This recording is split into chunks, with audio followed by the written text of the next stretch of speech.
Pela graça de Deus, nós estamos aqui reunidos em nome do Pai, do Filho e do Espírito Santo. Amém. Inspirai, Senhor, as nossas ações e ajudai-nos a realizá-las, para que em vós comece e termine tudo aquilo que fizermos. Por Cristo, Senhor nosso. Amém. Santa Maria, Mãe de Deus, rogai por nós. Seja bem-vindo, meu irmão, seja bem-vinda, minha irmã.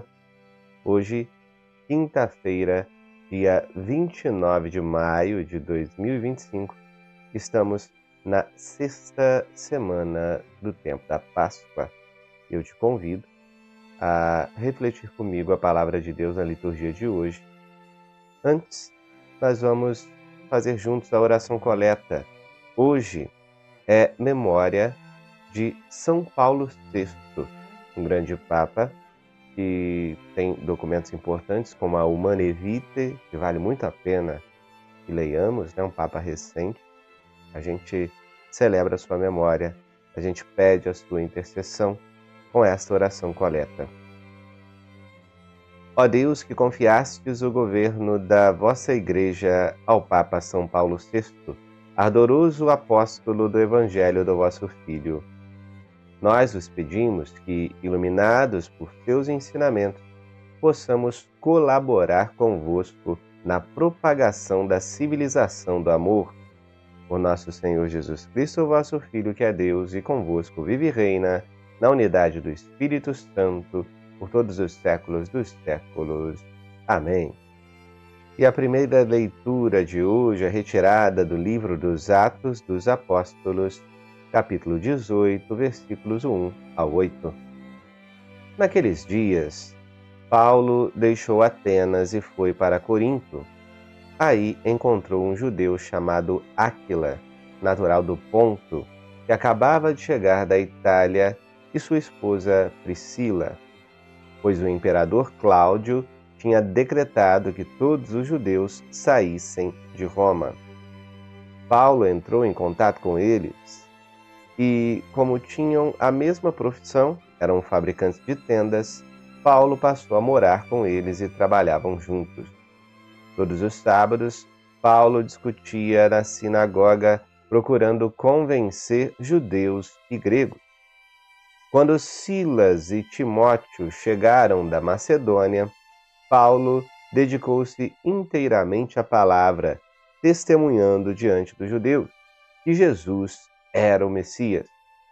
Mas por causa da resistência e blasfêmia deles, Paulo sacudiu as vestes e disse: Vós sois responsáveis pelo que acontecer. Eu não tenho culpa. De agora em diante, vou dirigir-me aos pagãos.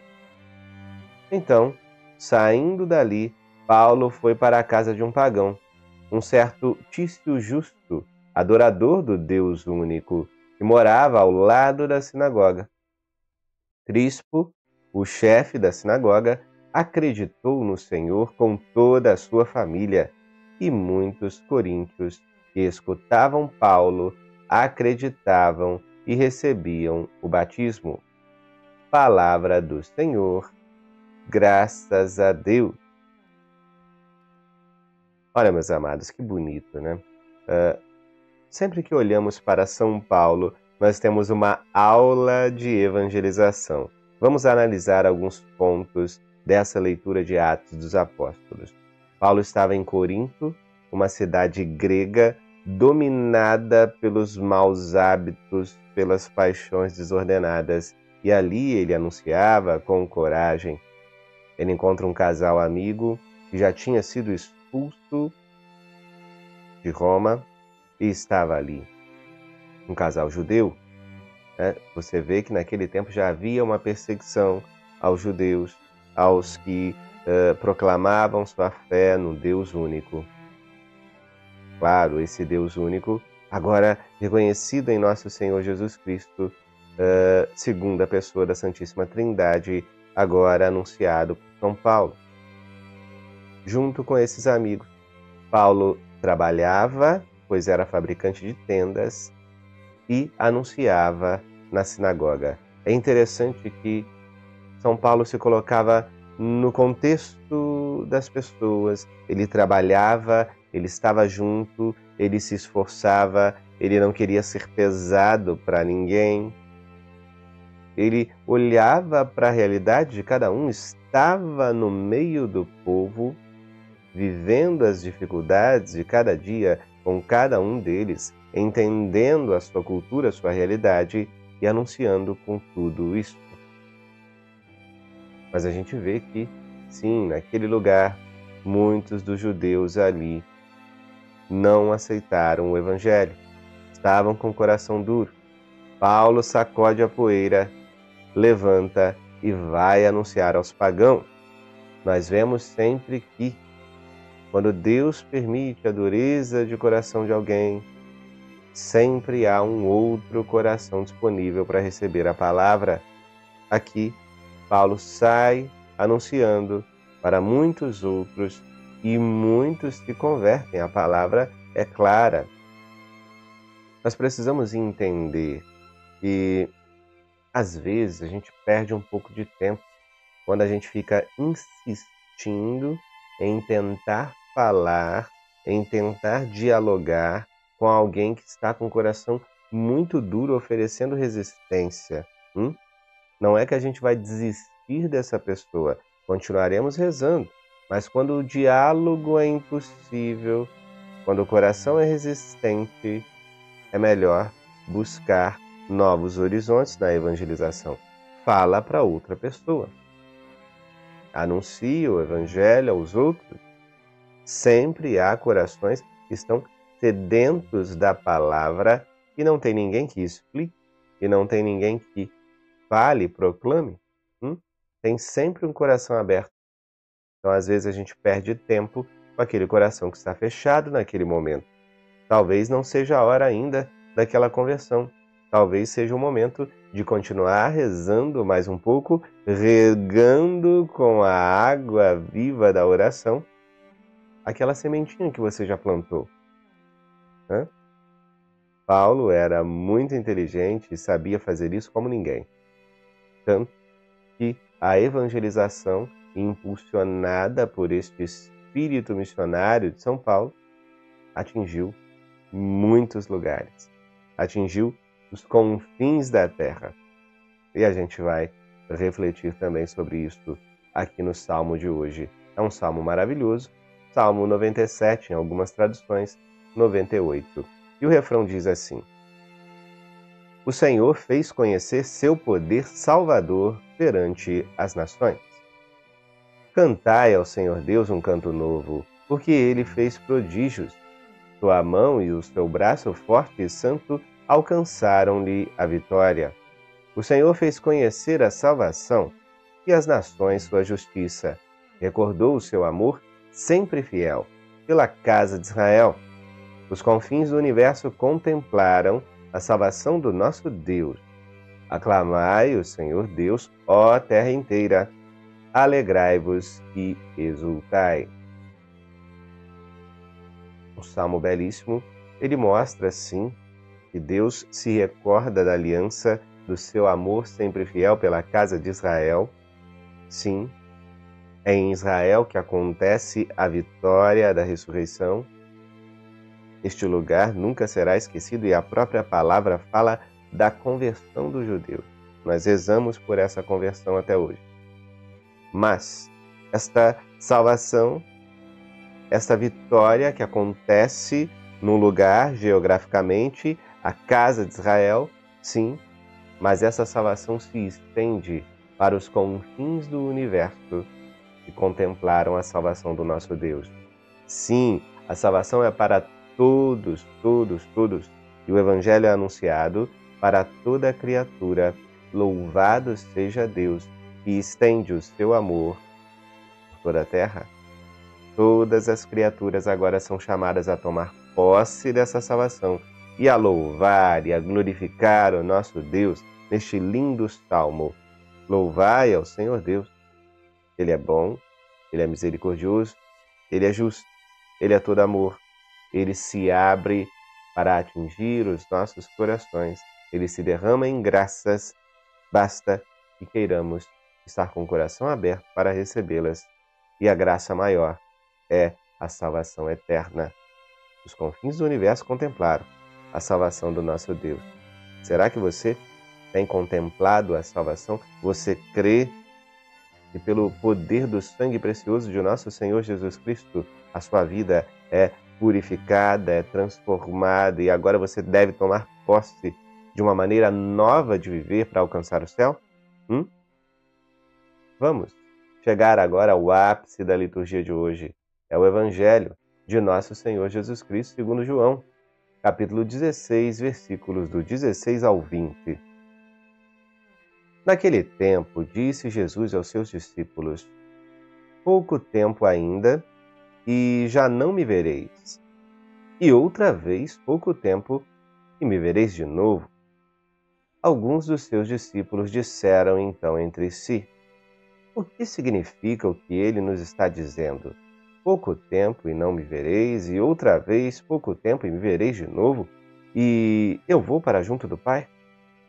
Diziam, pois, o que significa este pouco tempo?